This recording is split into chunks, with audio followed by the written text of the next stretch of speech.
अगर आप किसी लड़की के साथ पिछले रिश्ते में थे और ब्रेकअप के बाद आपने देखा कि वो जुदाई से बिल्कुल प्रभावित नहीं हुई और अपनी जिंदगी को पहले की तरह जारी रखती रही, तो मैं आपको बता दूं कि ये आपके साथ दोबारा कभी नहीं होगा। इस वीडियो को देखने के बाद मुझे नहीं पता कि ये विचार कहां से आया कि जो पुरुष कई महिलाओं के साथ सोता है वही चतुर है, वही खुशहाल जिंदगी जीता है। नहीं, असली बुद्धिमानी और ताकत इसमें है कि आप किसी महिला को अपनी जिंदगी में सब कुछ दे देने के लिए मजबूर कर दें, उसे अपनी नजरों से जिंदगी देखने दें, उसे सोते वक्त आपके सपने दिखें, सुबह उठते ही और रात को सोने से पहले आपके बारे में सोचें और आपके साथ अलग अलग परिस्थितियों की कल्पना करें। आपको उसे इस कदर परेशान करना है कि जब आप आसपास ना हो तो उसे तकलीफ हो। ये कैसे करना है? पहले मैं आपसे एक सवाल पूछता हूं। ऐसा क्यों होता है कि एक लड़की एक लड़के के साथ रिश्ते में रहती है और ब्रेकअप होने पर उसे कोई खास फर्क नहीं पड़ता, लेकिन किसी दूसरे लड़के के साथ अगर वो उसे छोड़ने की सोचता भी है तो वो पागल हो जाती है और यहां तक कि अपनी जान लेने की धमकी देने लगती है? सामान्य तौर पर क्या चीज एक लड़की को अपने पार्टनर से इस कदर जुनूनी रूप से जोड़ देती है? जवाब है उसकी भावनात्मक लगाव की मात्रा जो वो रिश्ते में डालती है।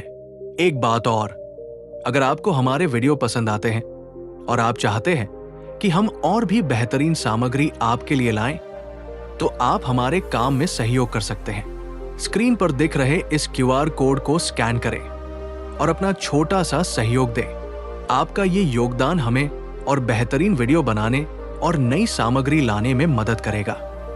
अगर आप QR कोड स्कैन नहीं कर पा रहे हैं तो डिस्क्रिप्शन में दिए गए लिंक के जरिए भी सहयोग कर सकते हैं। आपका छोटा सा सहयोग हमारे लिए बहुत मायने रखता है। ये सिर्फ आर्थिक मदद नहीं, बल्कि हमारे लिए हौसले की बात होगी कि हम आपकी पसंद के अनुसार और बेहतर कंटेंट ला सकें। अब वीडियो पर वापस आते हैं। लड़की को अपनी भावनाएं आप में जितना संभव हो उतना निवेश करने के लिए मजबूर करने के लिए आपको रिश्ते में 2 हथियारों के साथ उतरना होगा। किसी भी पल उसे छोड़कर उसकी जिंदगी से चले जाने की तैयारी, रिश्ते के दौरान मिली-जुली भावनाओं का एक कॉकटेल बनाना। मैंने अपनी series how to attract women में इन दोनों चीजों के बारे में बहुत बात की है, लेकिन आज के वीडियो में मैं इसे गहराई से समझाऊंगा और आपको स्टेप बाय स्टेप बताऊंगा कि इन्हें कैसे लागू करना है। पहला हथियार, छोड़कर जाने की तैयारी। अपनी गर्लफ्रेंड को किसी भी पल छोड़ने के लिए तैयार रहने के लिए आपके पास एक स्वतंत्र जिंदगी होनी चाहिए। अगर आपकी अपनी निजी जिंदगी नहीं है तो आप ऐसा नहीं कर पाएंगे और किसी भी रिश्ते के खत्म होने पर आप भावनात्मक रूप से टूट जाएंगे। क्यों? क्योंकि अपनी निजी जिंदगी न होने का मतलब है कि आपके दिन नीरस है। आप काम पर सिर्फ मौजूदगी दर्ज कराने जाते हैं, ऐसे दोस्तों के साथ वक्त बिताते हैं जो आपको पसंद भी नहीं, फिर घर लौटकर सारा दिन फोन पर बिताते हैं। आप थोड़ा बहुत वर्कआउट कर सकते हैं, लेकिन कुल मिलाकर आपकी जिंदगी एकसमान और उबाऊ है। जब एक नई लड़की आपकी जिंदगी में आती है तो उसके साथ बिताया वक्त आपके दिन का सबसे मजेदार हिस्सा बन जाता है। उसके बाद आप अपनी नीरस दिनचर्या में लौटते हैं तो आप तुरंत उसे फिर से संपर्क करते हैं ताकि वो उत्साह बना रहे। इससे आप उससे ज्यादा जुड़ जाते हैं और एक चिपकू इंसान बन जाते हैं। लगातार मैसेज करना, फोन करना, शायद बातचीत खत्म करने की जिम्मेदारी भी उसे देना। आप बार बार मिलने की मांग करने लगते हैं और जब कोई झगड़ा होता है और आप थोड़ा दूरी बनाते हैं तो आप एक नशेड़ी की तरह सुलह के लिए तरसते हैं, भले ही उसने आपकी हदें पार की हों। लेकिन सिर्फ इसलिए कि आपको लगता है कि आप उसे खो नहीं सकते, आप झुक जाते हैं और उसे माफ कर देते हैं। इस स्थिति में उसे लगता है कि उसने आपको पूरी तरह हासिल कर लिया है और उसकी नजरों में आप एक पिल्ले से ज्यादा कुछ नहीं रहते जो उसके बिना जी नहीं सकता। धीरे धीरे उसका आपके लिए सम्मान कम होता जाता है जब तक कि वो आपको छोड़ न दे। अगर आप खुद से प्यार करते हैं तो अपनी जिंदगी को रोमांचक और स्वतंत्र बनाएं, और जब वह आपको छोड़ देगी तो आप भावनात्मक रूप से टूट जाएंगे। दूसरी ओर, अगर आपके पास अपनी निजी जिंदगी है तो चीजें अलग होंगी। सबसे पहले आपके पास पहले से ही कई बैकअप विकल्प हो सकते हैं। अगर एक लड़की चली जाती है तो दूसरी तुरंत उसकी जगह ले लेती है। इससे भी महत्वपूर्ण बात, आपकी जिंदगी अपने आप में रोमांचक होगी।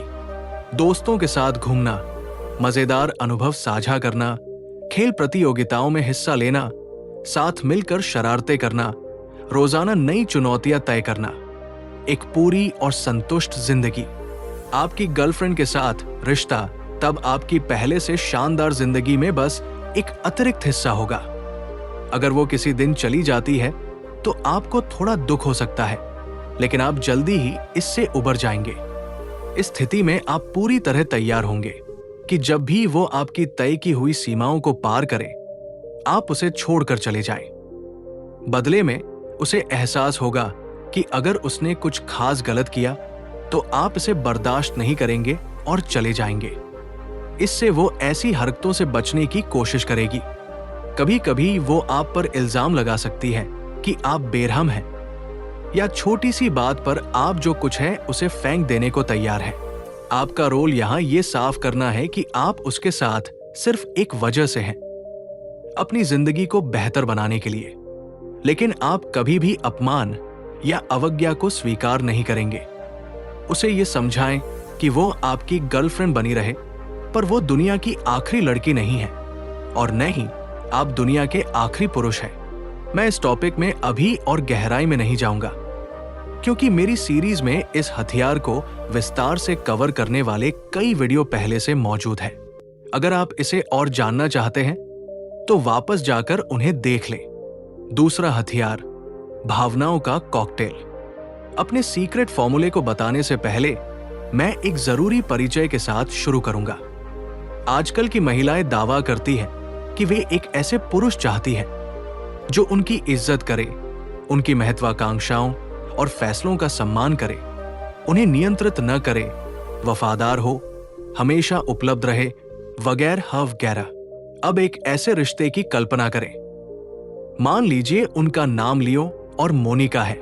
लियो उसे बहुत प्यार करता है, हमेशा उससे बात करता है, जब भी मोनिका चाहे उपलब्ध रहता है और उसे खुश करने के लिए कुछ भी करने को तैयार रहता है। वो उसकी निजता का सम्मान करता है, उसके फैसलों में कभी दखल नहीं देता और लगातार उसका समर्थन करता है।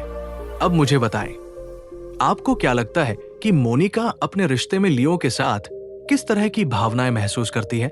जब वे बाहर घूमने जाते हैं तो शायद उसे थोड़ा मजा आए, लेकिन क्या वह सचमुच उसे मिस करती है? क्या उसे कभी कोई तनाव या असुरक्षा महसूस होती है? क्या लियो उसे वो ड्रामा देता है जिसकी वह चुपके से चाहत रखती है? क्या उसने मोनिका की जिंदगी पर कोई ऐसा गहरा असर छोड़ा है कि वो उसकी कदर करे? अगर वो उसे छोड़कर किसी और लड़के के पास चली जाए तो क्या इससे कोई खास फर्क पड़ेगा?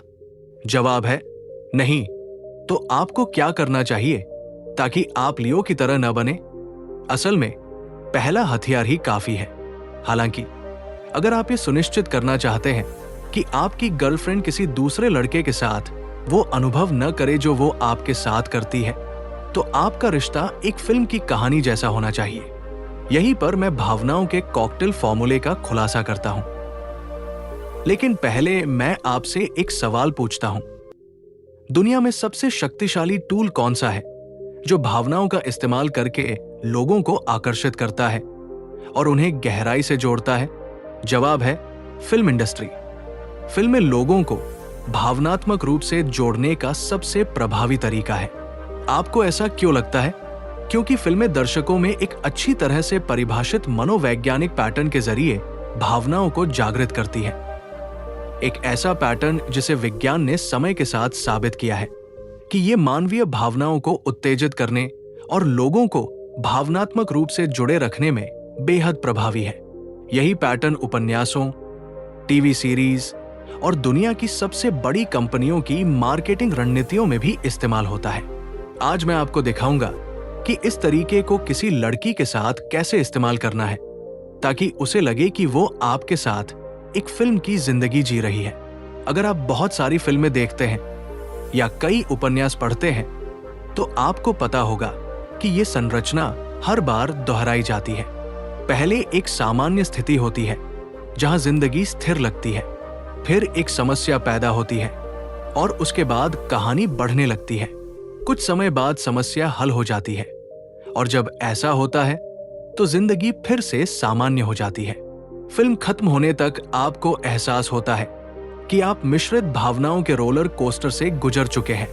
यह पैटर्न मानवीय भावनाओं को जागृत करने के लिए मौजूद सबसे शक्तिशाली फॉर्मूला है और जब आप इसे किसी लड़की पर लागू करते हैं तो आप उसकी दुनिया का केंद्र बन जाते हैं। अब मैं आपको भावनाओं के कॉकटेल की सटीक रेसिपी बताता हूं। एक रिश्ते में स्थिरता के दौर होने चाहिए जहां दोनों पार्टनर प्यार महसूस करें और एक सुखद दिनचर्या का आनंद लें। बाहर घूमना, बातचीत करना, शाम को फोन पर बात करना, लड़की को सुरक्षित और आश्वस्त महसूस कराना। फिर अचानक एक भूकंप आता है जो उसकी दुनिया को हिला देता है और इसके तुरंत बाद एक जादुई सुलह होती है। उदाहरण के लिए पॉल और लूना की कहानी देखें। दोनों 22 साल के हैं और 2 महीने से रिश्ते में हैं। लूना को पॉल में सबसे ज्यादा उसकी सहजता और ईमानदारी आकर्षित करती थी। एक रात वे दोनों बाहर थे और शाम के अंत में एक शांत जगह पर बैठकर बातें कर रहे थे और हंस रहे थे। पॉल ने लूना को कुछ अविश्वसनीय कहानियां सुनानी शुरू की जो पूरी तरह से बनाई हुई थी। लूना ने कहा, तुम बातों को तोड़ रहे हो, मुझसे झूठ मत बोलो। लेकिन पॉल ने जोर देकर कहा कि वे सच है। लूना ने जवाब दिया, पॉल, अगर तुम झूठ बोल रहे हो तो अभी बता दो, मैं माफ कर दूंगी और समझ जाऊंगी। लेकिन लगता है तुम मुझे यकीन दिलाने पर तुले हो कि ये सच में हुए। उस रात का अंत इस नोट पर हुआ कि लूना ने उसकी बातों पर यकीन नहीं किया, लेकिन रात को खत्म करने के लिए उसने मान लिया और पॉल को यह पता था। 24 घंटे बाद लूना अपनी दोस्त के साथ एक कैफे में अगले दिन के एग्जाम की पढ़ाई कर रही थी। अचानक पॉल का फोन आया और उसने कहा, सुनो, मुझे तुमसे कुछ कहना है जो मैं छिपा नहीं सकता। कल रात की कहानियों के बारे में तुम सही थी, मैं झूठ बोल रहा था। इस पल में लूना भड़क गई और बोली, मैंने तुमसे कहा था कि अगर तुम कल रात ईमानदार होते तो मैं समझ जाती। तुम मेरी आंखों में आंखें डालकर झूठ कैसे बोल सकते हो और उस पर हंस कैसे सकते हो? फिर उसने फोन काट दिया और कहा, मैं अभी पढ़ रही हूं, मेरे पास इसके लिए वक्त नहीं है। वो अपनी दोस्त के पास लौटी और स्थिति के बारे में बात करने लगी। गुस्से और हताशा के कारण पढ़ाई पर ध्यान नहीं दे पाई। दिन खत्म हुआ, वो सो गई। सुबह वो यूनिवर्सिटी के लिए उठी और लेक्चर हॉल में अपनी सीट ढूंढने लगी। भीड़ में अपनी जगह पर बैठते ही अचानक पॉल उसके सामने खड़ा था। ऐसा लग रहा था कि उसने उसका पीछा किया था। उसके चेहरे पर कोई भाव नहीं था, वो एक मूर्ति की तरह लग रहा था। उसने अपना हाथ बढ़ाया जिसमें एक छोटा सा बंद डिब्बा था। लूना ने उसे लिया और पॉल मुड़ा और चला गया। लूना ने डिब्बा खोला तो उसमें वही झुमके थे जो उसने पहले पॉल को बताया था कि वो चाहती है। साथ में एक नोट था जिसमें माफी और अपने व्यवहार की सफाई थी और वादा था कि वह दोबारा कभी झूठ नहीं बोलेगा। लूना को लगा जैसे उसके अंदर की आग पानी से बुझ गई हो। एग्जाम खत्म करने के बाद वे मिले, सुलह हुई और उन्होंने साथ में सबसे शानदार दिन बिताया। आइए इस कहानी का विश्लेषण करें। पहले एक स्थिर दौर था जहां लूना को पॉल की ईमानदारी और खुलेपन से प्यार था। फिर अचानक एक भूकंप आया। उसे पता चला कि उसने झूठ बोला था। उसे धोखे का एहसास हुआ और उसकी सुरक्षा की भावना खो गई। इसके बाद जादुई सुलह हुई। उसकी सिनेमाई अंदाज में माफी ने न सिर्फ स्थिति को सुलझाया बल्कि अब वो पहले से भी ज्यादा उस पर भरोसा करती है और उसे मानती है। यही है भूकंप के बाद जादुई सुलह का मतलब। इस कॉन्सेप्ट को मजबूत करने के लिए एक और उदाहरण। आप और आपकी गर्लफ्रेंड एक स्थिर दौर में है, फिर कोई झगड़ा होता है और आप अलग हो जाते हैं। इस दौरान आप किसी दूसरी लड़की से मिलते हैं और उसके साथ 2-3 बार बाहर जाते हैं। जब आप अपनी गर्लफ्रेंड के साथ सुलह करते हैं तो आप स्वीकार करते हैं कि ब्रेकअप के दौरान आप किसी और से मिले थे। इससे उसका पेट चिंता और असुरक्षा से भर जाएगा। यहां सुलह में उसे दिखाना चाहिए कि आप उससे कितना पागलपन भरा प्यार करते हैं। उदाहरण के लिए, आप एक कलाकार के पास जा सकते हैं और उसे अपनी बाह पर उसका नाम कलात्मक तरीके से लिखने को कह सकते हैं। फिर उसकी तस्वीर उसे भेजें। जब आप उससे मिले तो उसे अपनी त्वचा पर अपना नाम छूने दें। और हां, जिस लड़की के साथ आप बाहर गए थे उसे ब्लॉक कर दें और अपनी गर्लफ्रेंड को खुद इसका पता लगाने दें। जितना बड़ा भूकंप होगा उतनी ही शक्तिशाली जादुई सुलह होनी चाहिए। सवाल: क्या भूकंप के बाद हमेशा आपको ही सुलह करनी चाहिए? रिश्ते की शुरुआत में हां, खासकर अगर आपने ही भूकंप को प्लान किया हो। लेकिन एक बार जब वो आपसे गहराई से जुड़ जाए तो आप भूकंप पैदा कर सकते हैं और उसे आपके पास सुलह के लिए आने दे सकते हैं। उदाहरण के लिए, अगर वो आपके मैसेज और कॉल्स को नजरअंदाज करने लगे तो उस जगह पर जाएं जहां वह अपने दोस्तों के साथ बैठी है और सबके सामने उससे झगड़ा करें। अपनी आवाज ऊंची करें, किसी चीज से डरे नहीं। फिर ऐसे चले जाएं जैसे रिश्ता खत्म हो गया हो। थोड़ी देर बाद जब उसे एहसास होगा कि आप सुलह के लिए पहल नहीं कर रहे, तो वो खुद वापस आएगी और माफी मांगेगी। इस बिंदु पर गेंद आपके पाले में होगी। जवाब देने में समय ले और अपनी शर्तें तय करें। जब आप इस वीडियो में बताई गई हर चीज को लागू करेंगे तो किसी भी लड़की के लिए आपको छोड़ने या किसी और के पास जाने के बारे में सोचना असंभव हो जाएगा। अगर आप इस वीडियो के अंत तक पहुंच गए हैं तो मैं बस इतना कहना चाहता हूं कि मैं आपसे प्यार करता हूं। कृपया अगर आपके कोई सवाल या परेशानियां हैं तो कमेंट्स में बताएं ताकि मैं अगले वीडियो में क्या बात करूं ये तय कर सकूं।